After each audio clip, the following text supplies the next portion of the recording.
Assalamualaikum warahmatullahi wabarakatuh. Salam sejahtera untuk anak-anakku kelas 8. Kita ketemu lagi dalam pelajaran IPS kali ini. Kita akan kembali membahas karakteristik negara-negara anggota ASEAN. Kalau kemarin kita sudah membahas 5 negara pendiri anggota ASEAN, sekarang kita akan membahas 5 anggota yang lain.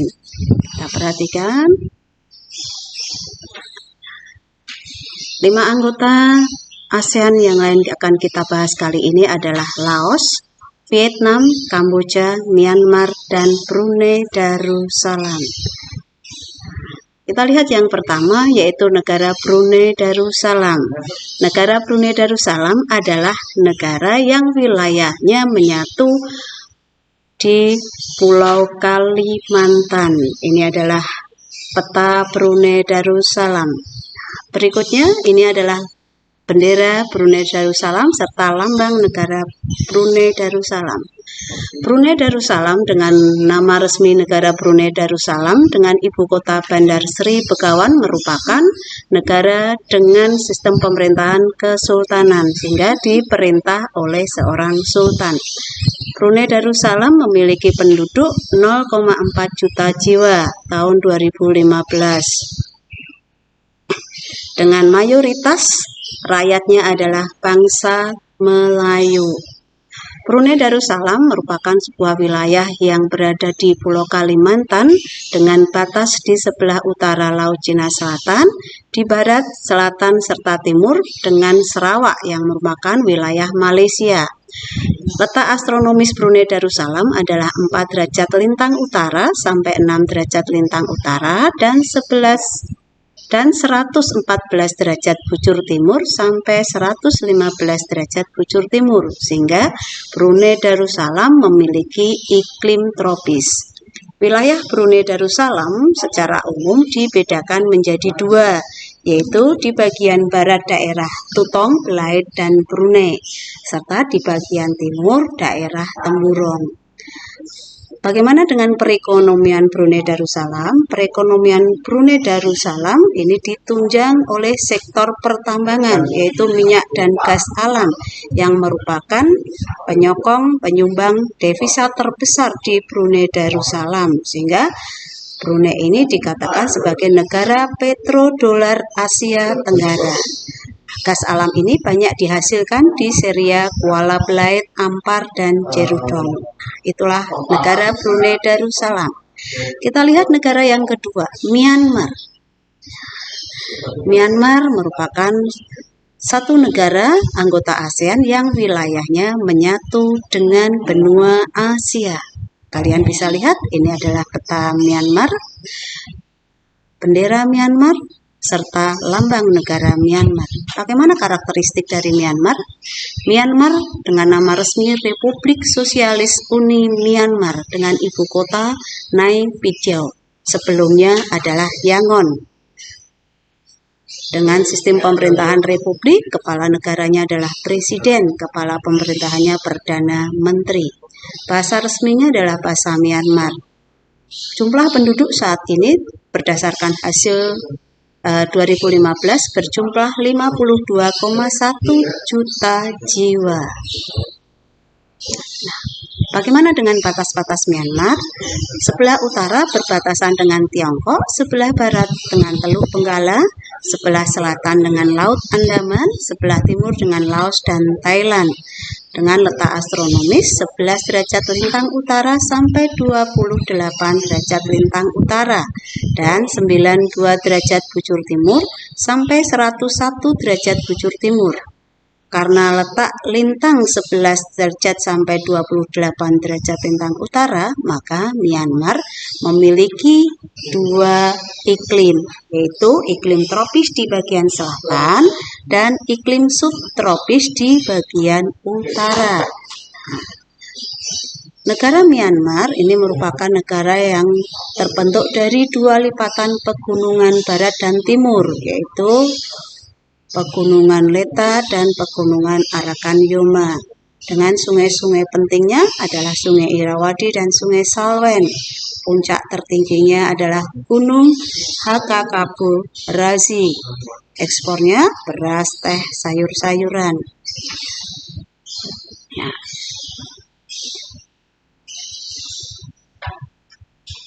negara yang ketiga adalah Laos.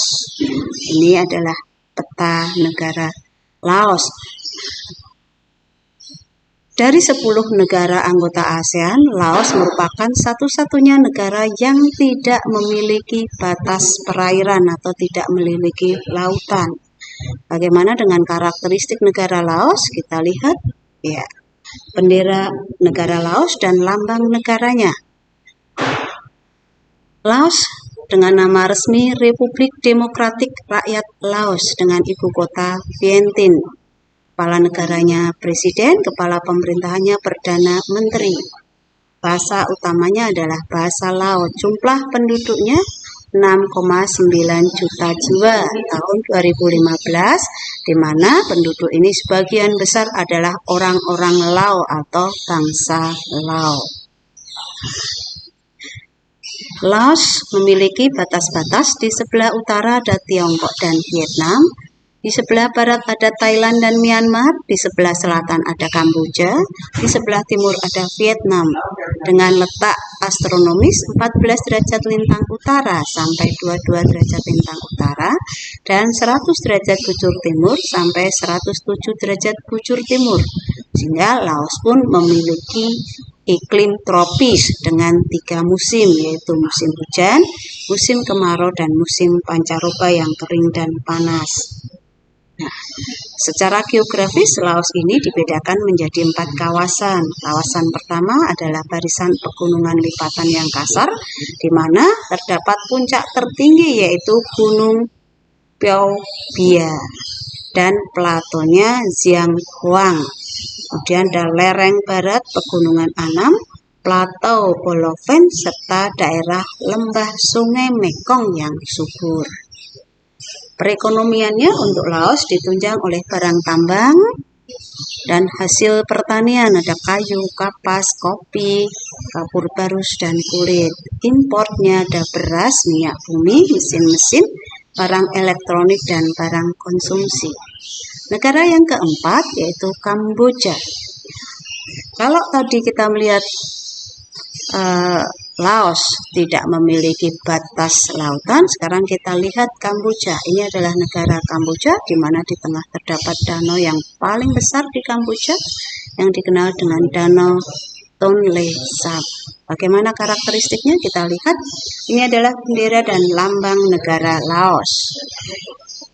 Lambang dan negara, Ibu ulang, lambang dan negara Kamboja. Nama resmi Kamboja adalah Republik Rakyat Kampuchea, ibu kota Phnom Penh. Baik Laos, Kamboja ini merupakan negara komunis dengan jumlah penduduk untuk Kamboja 15,4 juta jiwa.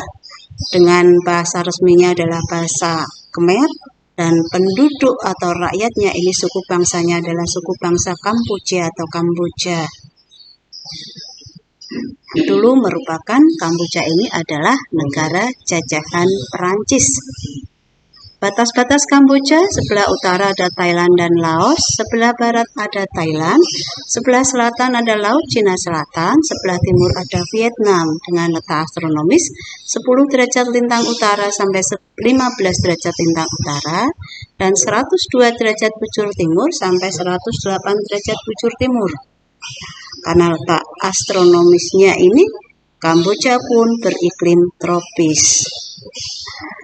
Sungai yang sangat penting di Kamboja adalah Sungai Mekong, dan danau terbesarnya adalah Danau Tonle Sap. Dengan puncak tertingginya adalah Gunung Phnom Aural. Bagaimana dengan perekonomiannya? Kamboja sangat didukung oleh sektor industri semen, dan ini merupakan sektor industri terbesar di Kamboja, serta kemudian disusul kayu dan industri rokok. Negara yang kelima, Vietnam. Ini adalah Vietnam. Nah, Jadi kalau Kamboja tadi berbentuknya adalah bulat, ya, sehingga bisa dikatakan untuk Kamboja ini bentuknya kompak, sementara bentuk Vietnam itu adalah memanjang, elongated. Kalian bisa perhatikan, ini adalah bentuk negara Vietnam. Bentuknya adalah elongated. Ini adalah bendera dan lambang negara Vietnam. Sama seperti halnya Laos ataupun Kamboja, Vietnam ini merupakan negara republik komunis dengan nama Republik Sosialis Vietnam. Nah, dengan kepala pemerintahannya adalah Perdana Menteri. Bahasa resminya bahasa Vietnam. Dengan jumlah penduduk 91,7 juta jiwa pada tahun 2015. Mata uangnya dong. Kapan merdeka? Vietnam merdeka tanggal 2 Juli 1976. Dengan batas-batas, di sebelah utara ada Tiongkok, di sebelah barat ada Teluk Siam, Laos, dan Kamboja. Di sebelah selatan dan timur ada Laut Cina Selatan. Nah, Vietnam ini terletak antara 9 derajat lintang utara sampai 23 derajat lintang utara dan 105 derajat bujur timur sampai 109 derajat bujur timur. Akibatnya, Vietnam pun beriklim tropis dengan bentang alam.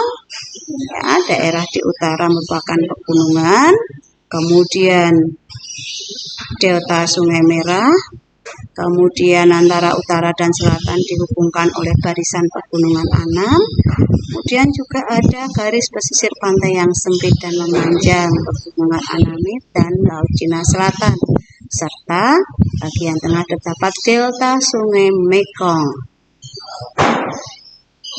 Puncak tertinggi untuk Vietnam adalah Gunung Phan Xipang. Sungai utamanya yang menjadi pusatnya adalah Sungai Mekong dan Sungai Merah. Di mana Sungai Merah ini terdapat atau terletak kota Hanoi.